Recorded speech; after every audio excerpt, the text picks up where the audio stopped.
The story begins in Northern California during the late 1960s. At a time when America was already shaken by war and social unrest, a new kind of fear appeared, silent, calculated, and cruel. On December 20th, 1968, two teenagers were sitting in a parked car on a quiet road. They never saw it coming. A gunman approached and opened fire. Both were shot at close range. There were no witnesses, no clear suspect. At first, police believed it was an isolated incident. They were wrong. Targeting the innocent, 3 o'clock to 6 o'clock. Months later, another couple was attacked, this time in broad daylight. The killer showed no emotion, no hesitation. Then came the most horrifying attack of all, Lake Berryessa. A young couple was enjoying a peaceful afternoon by the lake. Suddenly, a man appeared wearing a black hood with a strange symbol on his chest, a crossed circle like a target.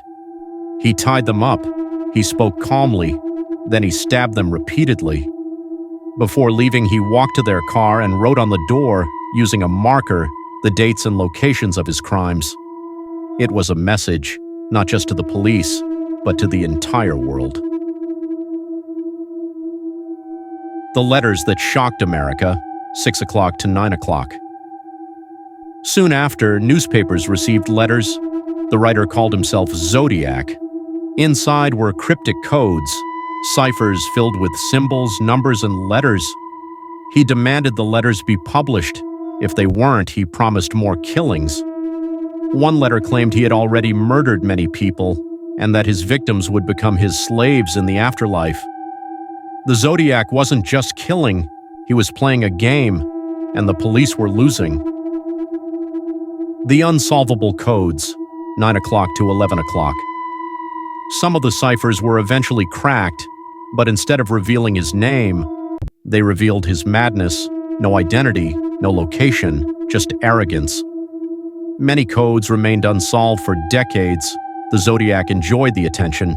He mocked investigators, he laughed at the media, and then the letters stopped. No arrest, no confession, just silence.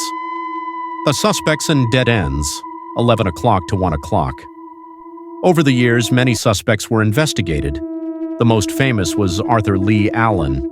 He had suspicious behavior, violent tendencies, and disturbing statements. But there was no solid evidence, no DNA match, no final proof. One by one, suspects died. And with them, the truth slipped further away. The greatest unsolved mystery, 1300 to 1430. To this day, the Zodiac Killer remains unidentified.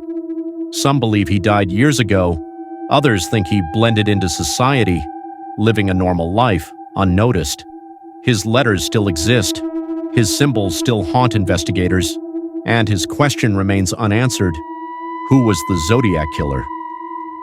Ending closing, 1430 to 1500. The scariest part of this story is not how many people he killed. It's the fact that he was never caught. No justice, no closure, just a shadow that disappeared into history, leaving behind fear, mystery, and a question that may never be answered. What if the Zodiac Killer was closer than anyone ever imagined? The Zodiac Killer was never arrested, never identified, never punished. And that is what makes this story terrifying, not the murders, but the silence that followed. Somewhere the truth still exists, waiting to be uncovered. The Zodiac Killer was never unmasked, never arrested, never punished. All that remains are letters, symbols, and unanswered questions, and maybe that was his final victory. Because as long as we remember him, as long as we ask who he was, the Zodiac Killer is never truly gone. And that may be the most frightening part of all. If you enjoyed this video, feel free to leave a comment. And if you love watching crime stories, unsolved cases, and mysteries, please like this video and subscribe to my channel. Thank you so much.